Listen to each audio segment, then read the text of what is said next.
Movie dudes. So for those who don't Movie dudes. show this is the segment where we talk about movies, every kind of movies we've just seen. Rogue One. So we both saw this yesterday. It was pretty sad. Sad. It's a war film. Well, Sad. yeah, it's a There's a war lot. film. It's a lot. It's very funny. Will say this: the cinematography on this film, amazing. Yeah, it was like I kind of look after when I watch a film, I kind of make observations about a lot of aspects about a film that some people may not. But the cinematography, like the shooting location, yeah, it were was really so. really good.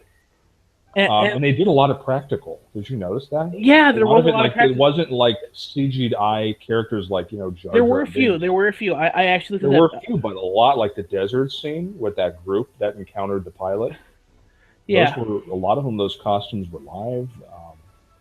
It was neat, dude. well, a lot of CGI they did for enhance it, like when they did Tarkin, the guy who was in charge of Death Star, the who was played by Peter Cushing back from the day.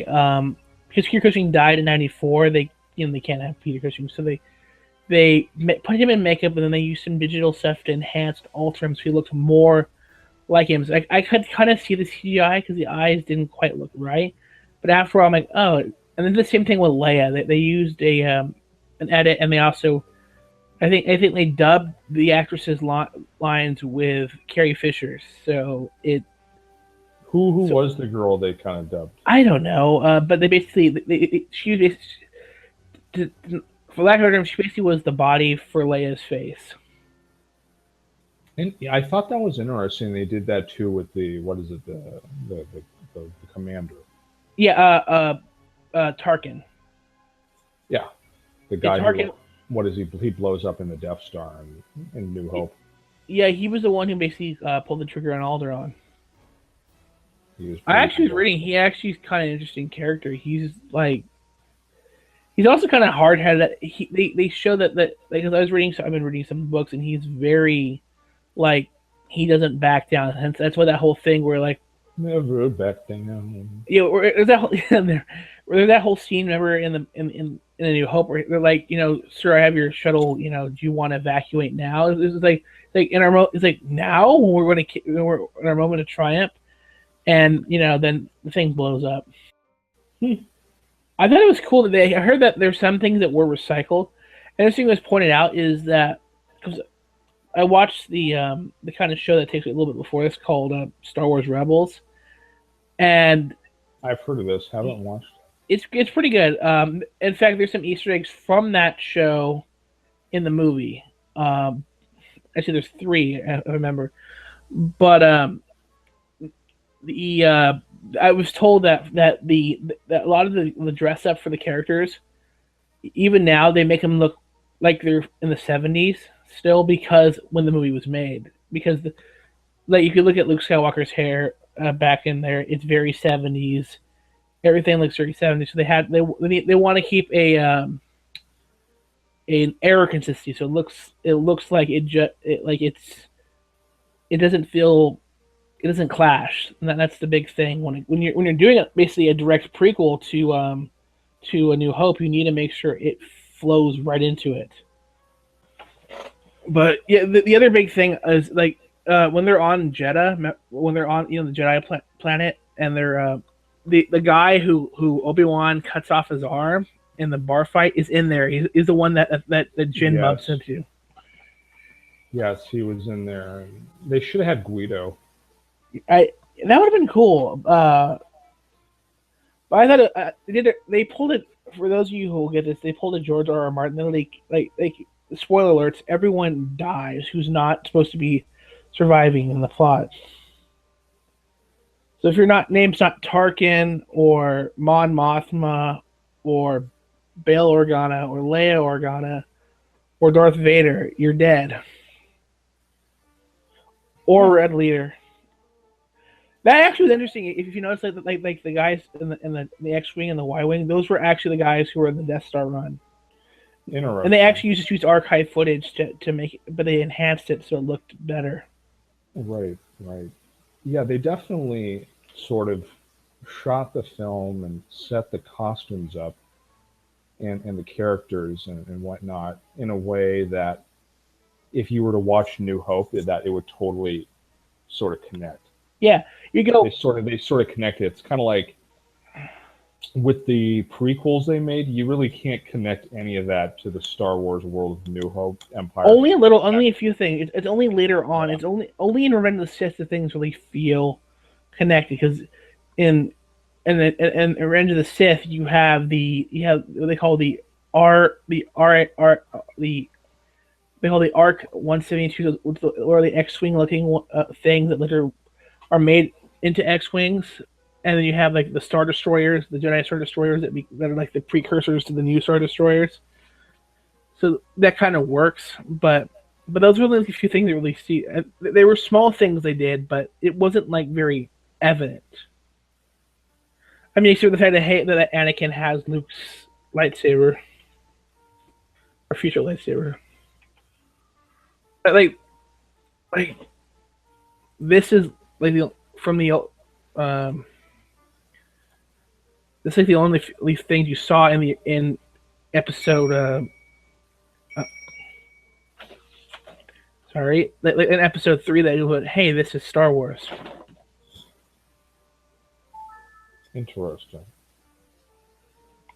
But yeah, there weren't like many, and there were the Jedi Starfighters that kind of like the like the TIE fighters. That was about it. It's only really been a little later stuff they've been doing, like Rebels and sort of and Rogue One. Were like, yeah, this is clearly closer in to the movie, which I think was kind of really cool because this really takes like. It's interesting because every time I see one of these Star Wars movies, it's sort of trigger. I often don't sit down to understand the extended universe, but you were trying to explain it. And it's yeah, I've got it. I got into what they call the new canon, the new EU, and I've been reading most of the books so I can get my hand on it because I'm interested in because the problem is when I was growing up, the new canon already was kind of established and it's kind of just went, and it was kind of willy nilly. That was the big problem Disney had with the EU, was that it was too random. There were a lot of contradictions and stuff.